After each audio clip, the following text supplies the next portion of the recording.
Hello future nurse, welcome back to Develop Nursing. जहां nursing के हर एक टॉपिक को हम बनाते हैं सिंपल, क्लियर और एग्जाम ओरिएंटेड।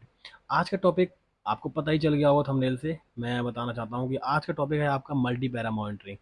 एक ऐसी डिवाइस जो आईसीयू, इमरजेंसी और जनरल वार्ड में भी पेशेंट मॉनिटर के लिए बहुत ही इंपॉर्टेंट होती है। तो इस आज की क्लास में हम लोग डिस्कस करेंगे हमारे सर के साथ बहुत ही इंपॉर्टेंट टॉपिक जो है, जो मैंने आपको बता दिया कि मल्टी पैरा मॉनिटरिंग होता क्या है, कैसे काम करता है, इसका डिफरेंट पैरामीटर्स का मतलब क्या है, और एक नर्स का रोल क्या होता है इस डिवाइस को यूज़ करने में। अगर आप जीएनएम, एएनएम या बीएससी के स्टूडेंट हैं तो ये क्लास आपके लिए बहुत ही हेल्पफुल होने वाली है।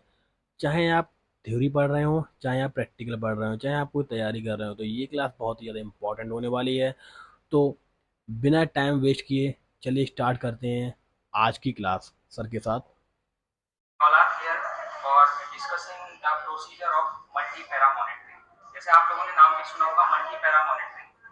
तो इस मल्टी-पैरा मॉनिटरिंग क्या प्रोसीजर हमारा है, कैसे हम पेशेंट के वाइटल्स इसमें टेक कर रहे हैं, कैसे हम सारी प्रोसेस अप्रोच को हम अप्लाई कर रहे हैं, उन सारी चीजों के बारे में हम लोग डिस्कस करेंगे। तो पहले मैं आपको ये बताना चाहूंगा कि किसी भी कंटेंट को जानने से पहले कि क्या हम प्रोसीजर करने वाले हैं, हमें उसके बारे में पता होना चाहिए कि वो चीज होती क्या है। So first I want to explain you what is multi para monitoring. तो मल्टी पैरा मॉनिटरिंग को हम पेशेंट मॉनिटरिंग सिस्टम भी कहते हैं।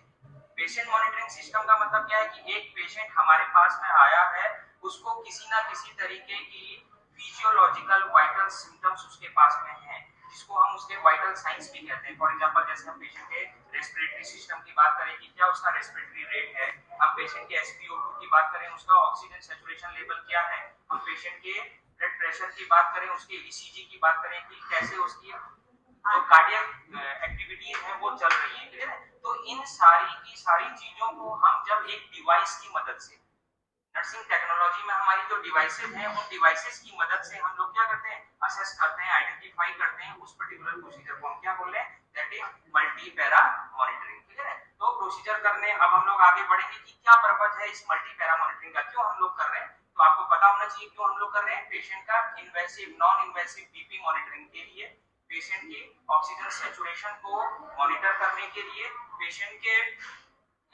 हम बात करें कि जो उसका इलेक्ट्रोकार्डियोग्राम है, ईसीजी है, कि उसकी हार्ट कार्डियक रिदम कैसे चल रही है, उसकी हार्ट किस तरीके से काम कर रहा है। तो उन सारी रिदम्स को आइडेंटिफाई करने के लिए हम क्या कर रहे हैं, इन प्रोसीजर्स को कर रहे हैं।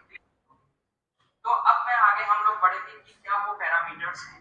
तो पहले मैं आपको बताना चाहूंगा क्या वो पैरामीटर्स होते हैं। हमारे पास में कार्डियक मॉनिटर होता है, ठीक है। कार्डियक मॉनिटर में हम लोग आप देख सकते हैं कि डिफरेंट डिफरेंट फॉर्म्स हम यहाँ पर देख रहे हैं। पेशेंट की ईसीजी हम यहाँ पे मॉनिटर कर रहे हैं, पेशेंट का बीपी हम यहाँ पे मॉनिटर कर रहे हैं, पेशेंट का टेम्परेचर हम लोग मॉनिटर कर रहे हैं, रेस्पिरेटरी रेट हम मॉनिटर कर रहे हैं, और एसपीओ2, ठीक है। तो वो हमारा ये क्या हो गया, हमारा कार्डियक मॉनिटर।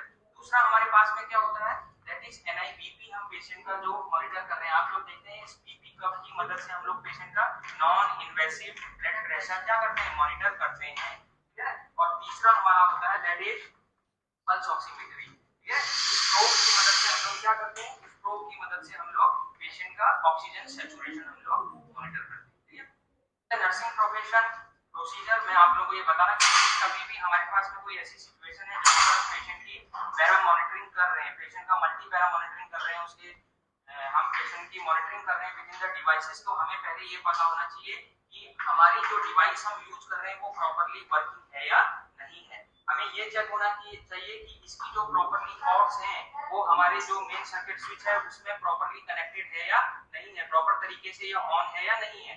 उसके बाद में जो हमारे मेजर पॉइंट्स है, अगर हम ये इलेक्ट्रोड्स की बात करें जिसे हम अप्लाई करते हैं, ये हमारा प्रॉपर्ली कनेक्टेड है या नहीं है, ये चीजें प्रॉपर तरीके से वेल तरीके से सिस्टमैटिक वे में कनेक्टेड है या नहीं है, ये हमें चेक करना जरूरी है। हमें ये चेक करना जरूरी है कि जो हमारी प्रोब है वो हमारी प्रॉपर्ली मॉनिटर से कनेक्टेड है या नहीं है, ये हमें देखना बहुत जरूरी है। और हमारा जो बीपी कप है वो हमारा प्रॉपर्ली मॉनिटर्ड है या नहीं है, कनेक्टेड है या नहीं है, वो हमें देखना। पहले मैं आप लोगों को बताना चाहूंगा प्रोसीजर शुरू करने से पहले हमें क्या क्या चीजें ध्यान में रखनी बहुत जरूरी है। जैसे हम लोग, आपको पता है कि हम इलेक्ट्रॉनिक डिवाइसेस यूज कर रहे हैं जो हम पेशेंट में अप्लाई करने जा रहे हैं जिस भी प्रोसीजर के लिए। फॉर एग्जांपल हम पेशेंट का ईसीजी इलेक्ट्रोड्स हम पेशेंट में लगा रहे हैं, हम पेशेंट का पल्स ऑक्सीमीटर प्रोब हम पेशेंट में लगा रहे हैं, एनआईबीपी हम अटैच कर रहे हैं। तो हमें ये इंश्योर होना जरूरी है कि क्या ये सारी की सारी चीजें प्रॉपर फंक्शनल है या नहीं है, प्रॉपर तरीके से काम है या नहीं है। तो इसमें सबसे पहले मेरे साथ में ब्रदर हैं, तो मैं उनको बोलूंगा कि आप एक एक करके चेक करिए। तो सबसे पहले हमें देखना है कि जो हमारी वायरिंग है वो प्रॉपर हमारे इलेक्ट्रिसिटी बोर्ड से कनेक्टेड है या नहीं है, उसमें इलेक्ट्रिकल सप्लाई है या नहीं है, ये हमें इंश्योर करना है। फिर हमें देखना है कि हमारा जो मॉनिटर है वो प्रॉपरली काम कर रहा है या नहीं कर रहा है। तो अभी हमने देखा कि ऑन करके यहाँ पे ब्रदर देखेंगे, देखिए हमारा इस तरीके से हम इंश्योर हो गए कि हाँ हमारा जो मॉनिटर है वो ऑन हो गया है। उसके बाद हमें क्या करना है, एक एक करके जो भी हमारी लीड्स है, फॉर एग्जांपल हमारी एनआईबीपी लीड है, हमारी जो इलेक्ट्रोड लीड है और जो हमारे पल्स ऑक्सीमीट्री लीड है वो प्रॉपर तरीके से अटैच्ड है या नहीं है, उसके भी हमें नॉलेज होना बहुत जरूरी है, हमें ये भी इंश्योर करना बहुत जरूरी है। तो एक एक करके ब्रदर करेंगे। सबसे पहले देखिए जैसे उन्होंने जो हमारी ईसीजी लीड्स हैं उनको चेक करके देखा कि ये प्रॉपर्ली प्लेस्ड है या नहीं है, सही तरीके से उन्होंने चेक किया। उसके बाद आप ये मुझे दे दीजिए, नीचे रख दीजिए। उसके बाद आप देखेंगे कि जो एनआईबीपी कफ है उन्होंने देखा कि वो प्रॉपर तरीके से मॉनिटर से अटैच्ड है नहीं है, उन्होंने ये इंश्योरिटी कर ली, तो प्रॉपर फंक्शनिंग है। और उसके बाद सेम यही हमने प्रूफ के लिए भी देख लिया कि ये प्रॉपर तरीके से अटैच्ड है या नहीं है।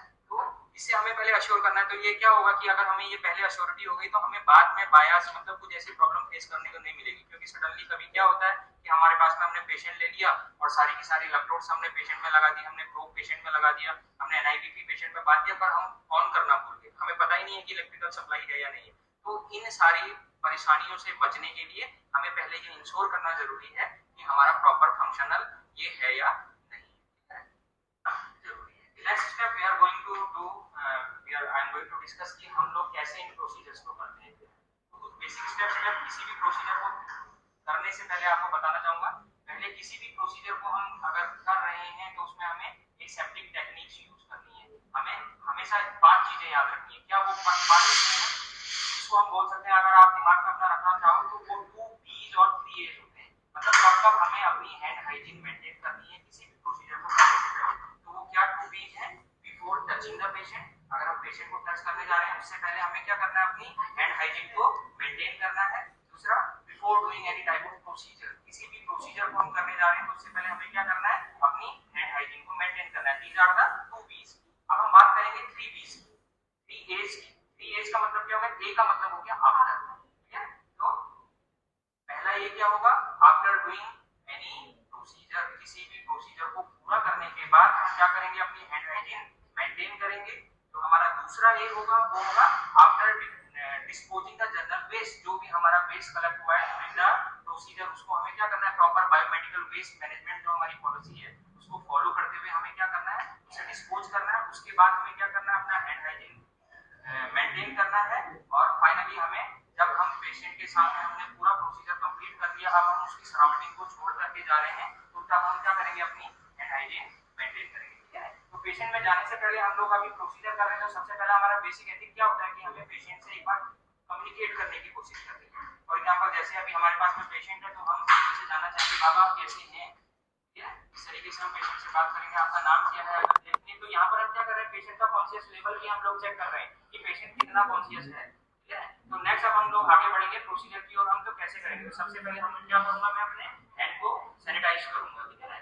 तो मैंने प्रोसीजर को करने से पहले प्रॉपर जो हमारी टेक्निक्स हैं उससे हमने क्या कर दिया, अपने हैंड को प्रॉपर तरीके से सैनिटाइज कर दिया। उसके बाद मैंने क्या किया, अब मैंने इसको प्रॉपर ड्राई होने के लिए थोड़ा टाइम दिया। उसके बाद मैं क्या करूंगा, अभी हमें क्या करना है, पेशेंट की अभी हम कार्डियक मॉनिटरिंग कर रहे हैं कि कैसे हम ईसीजी इलेक्ट्रोड्स जो होते हैं उनको अप्लाई करेंगे।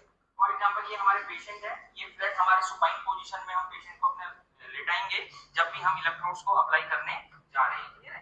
तो हमने पेशेंट का क्या करना है, अभी हमें पार्ट प्रिपेयर करना है कि किस तरीके से हमें इलेक्ट्रोड्स पेशेंट में अप्लाई करने हैं। तो आपको ध्यान रखना है, अगर हम बेसिकली आईसीयू में देखें तो हमारे पास में क्या है, पेशेंट के पास में आप देखते हैं गाउन होता है, तो वो गाउन हम क्लियरली क्या कर सकते हैं, अलग कर सकते हैं। यहाँ पर हमारे पास में कंडीशन, अभी एक एग्जांपल देने के लिए मैं आपको बता रहा हूँ।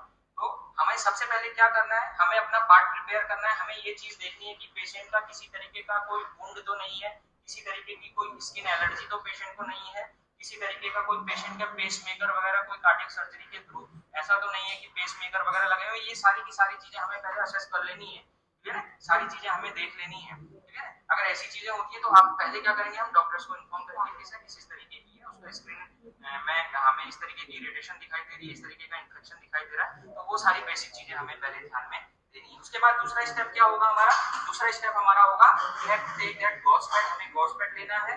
और उसमें हमें थोड़ा सा लेकर के उसकी सरफेस को क्लीन करना है, ठीक है। हम पेशेंट की सरफेस को क्या करेंगे, क्लीन करेंगे। क्या इसके पीछे बेसिक लॉजिक है क्यों हम क्लीन कर रहे हैं? अभी पेशेंट क्या किस कंडीशन में हमारे पास में आया, क्या है क्या नहीं हमें पता नहीं है, तो जो उसकी सरफेस में जितना भी डेड स्किन है वो क्या हो जाएगा, इस तरीके से रिमूव हो जाएगा, ठीक है। उस तरीके से हम हटा लेंगे। अगर क्या है कि कोई ऑयल वगैरह किसी तरीके का कोई ऑइंटमेंट पेशेंट की सरफेस में लगा हुआ है वो भी हम क्या कर लेंगे, रिमूव कर देंगे। क्यों? क्योंकि क्या है, ये हम क्या है इलेक्ट्रिकली हम लोग असेस करने की कोशिश कर रहे हैं, तो कहीं ना कहीं क्या है कि अगर ऑयल या इस तरीके का ऑइंटमेंट होगा तो वो पुअर कंडक्शन शो करेगा, कहीं ना कहीं हमें लीकेज दिखाई देगी हमारा जो भी हम मॉनिटरिंग कर रहे हैं। तो इन सारी चीजों को प्रिवेंट करने के लिए हम लोग क्या करते हैं, प्रॉपर तरीके से हम क्या करते हैं, पार्ट प्रिपेयर करते हैं। हम लोग देखेंगे किस तरीके से हम जो ये ईसीजी इलेक्ट्रोड्स हैं उनको अप्लाई करेंगे, ठीक है। तो अभी हम जैसे हमारे हॉस्पिटल में हमें पता है कि हम 6 लीड्स यूज कर रहे हैं पेशेंट की ईसीजी के लिए, तो हमें क्या देखना है, पहले हमने देख लिया हमें फर्म सरफेस की जरूरत है, मतलब फ्लैट सरफेस की हमें जरूरत है। तो हम कैसे आइडेंटिफाई कर सकते हैं, ये देखिए आप यहाँ पर देख रहे होंगे पेशेंट की क्लेविकल बोन्स हैं, ठीक है। तो हम क्या करेंगे, जो हमारा पहला इलेक्ट्रोड लगेगा, अभी हमें पहले क्या अपनी साइड्स की पेशेंट की आइडेंटिफाई कर लेनी है कि पेशेंट का कौन सा लेफ्ट साइड है और कौन सा राइट साइड है, ठीक है। तो क्या करेंगे, राइट साइड में सबसे पहले जो क्लेविकल बोन है उसमें जो हमारा सेकंड इंटरकोस्टल स्पेस है वहां पर हम क्या करेंगे, अपना पहला इलेक्ट्रोड क्या करेंगे वो अप्लाई करेंगे, ठीक है। इस तरीके से हमने कर लिया, ठीक है। हमें ये चीज भी ध्यान देना है कि वहां पर हेयर्स वगैरह तो नहीं है, अगर हेयर्स वगैरह है तो वो क्या करना है, रिमूव करना है, क्लियर है। वो चीज प्रॉपर तरीके से हमें हटा देनी है। सेम हमें यही चीज कहाँ करनी है, हमें लेफ्ट साइड भी करनी है, वही क्लेविकल क्लेविकल जो हमारा बोन है उसके ठीक नीचे हम क्या करेंगे, लेफ्ट साइड भी जो हमारा सेकंड इंटरकोस्टल स्पेस है वहां पर हम इसको अप्लाई कर देंगे, ठीक है। उसके बाद जो हमारा तीसरा हम इलेक्ट्रोड अप्लाई करेंगे वो हम कहां करेंगे, अभी हमने सेकंड इंटरकोस्टल स्पेस में किया, अब थर्ड और फोर्थ इंटरकोस्टल स्पेस में और राइट साइड द स्टर्नम हम अपनी तीसरी इलेक्ट्रोड को क्या करेंगे, वो इस तरीके से अप्लाई कर देंगे। उसके बाद में जो हमारा चौथा इलेक्ट्रोड है हम वो कहां करेंगे, हमारा लेफ्ट साइड में हमारा जो फिफ्थ इंटरकोस्टल स्पेस है, ठीक है, उसके साइड में हम लोग ने कर दिया। अब हमारी बारी आती है राइट लेग की और लेफ्ट लेग की। इस तरीके से हमारा क्या है, ये हमने लेफ्ट लेग की साइड में इसको प्लेस कर दिया और ये हमने राइट लेग की साइड में, मतलब कि वी कैन से तो हमारी कैविटी है, कैविटी जो है उसके नीचे हम लोग इसको अप्लाई करेंगे। तो इस तरीके से हमें ये सारी चीजें ध्यान में देंगे। अब हम लोग next we are going to I am going to explain कि कैसे हम ये इलेक्ट्रोड्स को अप्लाई करेंगे, जो हम मोबाइल कर रहे हैं। तो सबसे पहले मेक श्योर कि हमें देखना है कि ये हमारी प्रॉपर सिस्टमैटिक तरीके से असेंबल्ड होनी चाहिए, ये नहीं कि ये फंस रही है एक दूसरे से, वो चीजें हो रही है। तो अब हम क्या करेंगे, सबसे पहले हमारा जो राइट साइड है शोल्डर उसमें हम लोग इस तरीके से इसको अप्लाई करेंगे। उसके बाद हम क्या करेंगे, हमारा लेफ्ट साइड हम लोग अप्लाई करेंगे। उसके बाद हमने जो V1 और V2 हमें आप इसमें देख सकते हैं V5 और V6 करके है, वो लेवलिंग के अकॉर्डिंग आप क्या कर सकते हो, इस तरीके से अप्लाई कर सकते हो। इस तरीके से आप यहाँ पर इसको V6 अप्लाई करोगे। उसके बाद हमारा ग्रीन कलर के अकॉर्डिंग भी आप लोग कोडिंग कर सकते हो, ये हमने राइट और लेफ्ट। मेक श्योर कि ये जो हमारा एसोसिएटेड पार्ट है ये प्रॉपर तरीके से हमारा फिक्स होना चाहिए। अब आप देखेंगे इस तरीके से मॉनिटर पे हमारे पास में क्या है, पेशेंट की जो इलेक्ट्रिकल एक्टिविटी है हार्ट की वो हमें शो हो रही है, ईसीजी जिसको इलेक्ट्रोकार्डियोग्राम भी बोलते हैं, वो हमें धीरे धीरे शो होना स्टार्ट हो, ठीक है। तो ये तरीका हो गया हमारा कि कैसे हम इलेक्ट्रोड्स को अप्लाई कर रहे हैं in the patient. We are going to कि कैसे हम पल्स ऑक्सीमीटर के लिए ये प्रोब को हम लोग यूज करते हैं। तो आपको ध्यान रखना है कि जब भी हम पेशेंट में प्रोब अप्लाई कर रहे हैं पेशेंट का SpO2 चेक करने के लिए, हमें ये देखना है कि वायरिंग हमारी क्या है, हमेशा अपसाइड आनी चाहिए, ऊपर की ओर आनी चाहिए। और किस तरीके से हमें अप्लाई करना है, इस तरीके से हमें पेशेंट का फिंगर ले करके हमें देखना है। अभी हम लोग कभी फील करते हैं कि पेशेंट का हाथ एकदम ठंडा है ना, वहाँ पर प्रॉपर सर्कुलेशन नहीं हो सकती, तो आप थोड़ा देर के लिए वहाँ पर रब भी कर सकते हैं और इसको प्रॉपर तरीके से आप क्या करेंगे, अप्लाई करेंगे। तो इस तरीके से आप अप्लाई करने के बाद देखेंगे कि आपके मॉनिटर में वो क्या करेगा, धीरे धीरे पेशेंट का SpO2 शो करना स्टार्ट करेगा। इस तरीके से हमारा जो SpO2 की रीडिंग है वो हमारे मॉनिटर में। Finally, we are going to assess the patient's NIBP, that is non invasive blood pressure, मतलब मशीन की हेल्प से हम लोग पेशेंट का बीपी असेस कर रहे हैं। तो ये लगाने से पहले हमें देखना है इसकी साइड की सारी ट्यूबिंग्स और जो जहाँ पर ये फिक्स हम लोग करते हैं वो प्रॉपर्ली फिक्स्ड है या नहीं है, ठीक है। तो इसे अप्लाई करने से पहले हमें पेशेंट का हाथ को हम प्रॉपर तरीके से प्लेस करेंगे। उसके बाद हमें क्या याद रखना है कि जो ये हमारी ट्यूबिंग है ये हमारी प्रॉपर्ली अपवर्ड की ओर को प्रॉपर तरीके से प्लेस होनी चाहिए, ठीक है। और ये हमारा किसी भी तरीके से लूज नहीं होना चाहिए, ठीक है। इस तरीके से अप्लाई करके हम लोग इसको क्या कर देंगे, यहाँ पर हम इस तरीके से इसको हमने फिक्स कर। नेक्स्ट वी हैव टू, हमें देखना है कि ये जो हमारा प्लेस होना चाहिए वो हमारा कहाँ, 3 फिंगर्स आप इस पर्टिकुलर रीजन से हमारा क्या होना चाहिए, 3 फिंगर अब ये प्लेस होना चाहिए प्रॉपर तरीके से।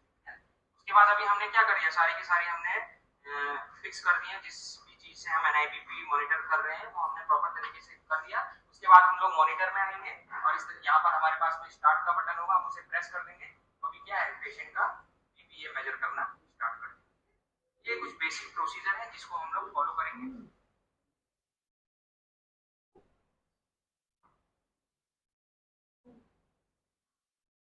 नेक्स्ट अभी हम लोग अपने मॉनिटर में देखेंगे, आप देख रहे हैं इस तरीके से हमें यहाँ पर क्या है, पेशेंट की इलेक्ट्रिकल एक्टिविटीज भी दिखाई दे रही है, किस तरीके से उसकी रिदम है, पेशेंट की हार्ट रेट हम यहाँ पर असेस कर रहे हैं। फॉर एग्जांपल अभी पेशेंट का हार्ट रेट हमारे पास में 80 है, ठीक है। उसके बाद हम लोग देखेंगे कि पेशेंट का हमें बीपी भी शो होने लग गया, पेशेंट का एसपीओ2 भी हमें शो होने लग गया। एसपीओ2 आप देखेंगे 99% इसका O2 सैचुरेशन है, ठीक है। और उसके बाद हम देखेंगे पेशेंट की हमें रेस्पिरेटरी रेट भी शो हो रहा है, यहाँ पर पेशेंट का हमें रेस्पिरेटरी रेट जैसे हमें 32 फीट पर मिनट यहाँ पर दिखाई दे रहा है।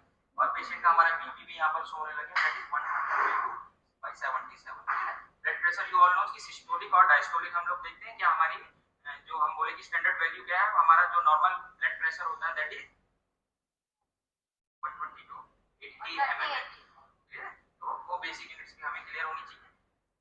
अगर हमें यहाँ पर कहीं भी किसी तरीके का कोई अल्ट्रेशन दिखाई देता है तो हमें ये जो अलार्म है वो हमें क्या करता है, इंडिकेट करना स्टार्ट कर देता है, जिससे हमें पता चल जाएगा, ये क्या करने लगेगा, बीप करने लग जाएगा, हमें पता चल जाएगा कि कहीं ना कहीं हमारे जो पेशेंट के वाइटल साइंस है उसमें किसी तरीके का डिसरेगुलेशन है, किसी तरीके का अल्ट्रेशन है, तो हमें ये चीज भी ध्यान रखनी है, ठीक है। मैं कंक्लूड करना चाहूंगा, जैसे आज हम लोग आए थे डिस्कस करने के लिए, दैट इज मैंने आपके साथ डिस्कस किया कि मल्टी पैरा मॉनिटरिंग क्या होती है, मैंने आप लोगों को बताया, इसको हम पेशेंट मॉनिटरिंग सिस्टम भी बोलते हैं। क्या क्या हम यहाँ पर असेस कर रहे हैं, आपको मेनली ध्यान देना है, with the help of that cardiac monitor हम लोग पेशेंट का ईसीजी हम असेस कर रहे हैं, पेशेंट का ब्लड प्रेशर हम लोग असेस कर रहे हैं, ठीक है। पेशेंट का टेम्परेचर हम लोग असेस कर रहे हैं, ठीक है। पेशेंट का रेस्पिरेटरी रेट हम लोग असेस कर रहे हैं, ठीक है। और किस किस तरीके से हम लोग इसको यूज करते हैं वो सारी की सारी चीजें।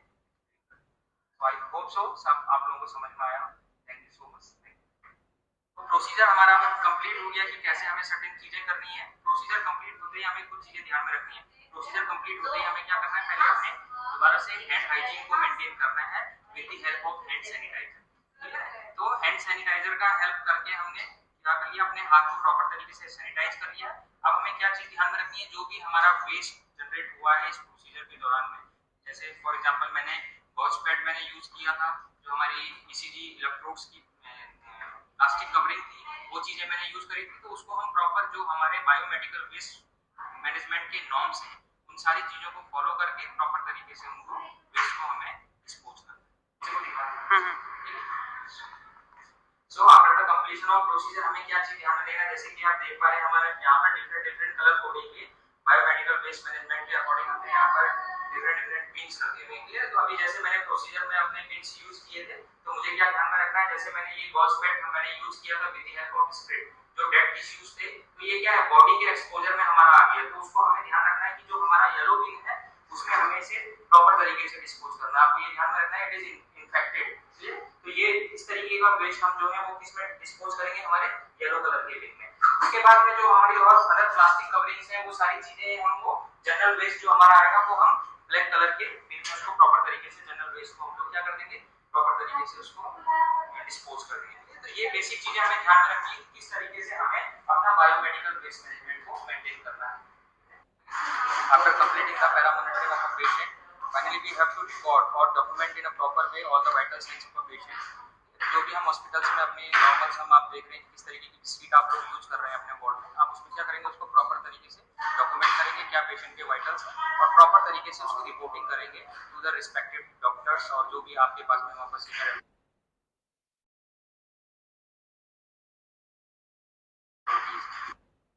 तो प्रॉपर तरीके से डॉक्यूमेंटेशन वो होना चाहिए, प्रॉपर तरीके से रिकॉर्ड भी होना चाहिए और प्रॉपर तरीके से रिपोर्ट भी होना चाहिए इन सारे के सारे वाइटल साइंस। उम्मीद करता हूँ आज की क्लास आपके लिए काफ़ी हेल्पफुल रही होगी। इसी तरीके से इम्पॉर्टेंट टॉपिक के साथ, इम्पॉर्टेंट नॉलेज के साथ हमारे चैनल के साथ जुड़े रहेगा और हम आपके लिए हर रोज़ नई क्लासेस और ऐसे ऐसे टॉपिक लेके आएंगे जो आपके प्रैक्टिकल के लिए भी और थ्योरेटिकल के लिए और एग्जाम पॉइंट ऑफ व्यू से बहुत ज़्यादा इंपॉर्टेंट होंगे। तो मेरे प्यारे बच्चों, चैनल को ज़्यादा से ज़्यादा शेयर कीजिएगा, सब्सक्राइब कीजिएगा, और आज की क्लास आपको कैसी लगी प्लीज़ कमेंट बॉक्स में जाकर कमेंट कीजिएगा। और चैनल को ज़्यादा से ज़्यादा शेयर कीजिएगा, जिससे हमारा जो चैनल का मेन मोटिव है कि हम लोग उन बच्चों को सपोर्ट कर सकें जो क्या है फाइनेंशियल कैपेबल नहीं है नॉलेज के लिए, या बुकें वगैरह अफोर्ड नहीं कर सकते हैं। तो मेरे प्यारे बच्चों, अब आपके एग्ज़ाम भी आने वाले हैं, तो एग्ज़ाम की तैयारी हमारे डिलोप नर्सिंग की जो टीम है वो बिल्कुल रेडी हो चुकी है। आप बस कमेंट कीजिएगा। हमारा जो बैच ऑफलाइन बैच स्टार्ट हो चुका है। तो प्यारे बच्चों, किसी भी पर्टिकुलर सब्जेक्ट के लिए अगर आप डिस्कस करना चाहते हैं, कोई टॉपिक है, कोई थ्योरीज वगैरह आपको समझ नहीं आ रही है, तो हमें कमेंट सेक्शन में कमेंट कीजिएगा और चैनल को ज़्यादा शेयर कीजिएगा। मिलते हैं अगले बेहतरीन टॉपिक के साथ। शुक्रिया मेरे बच्चों।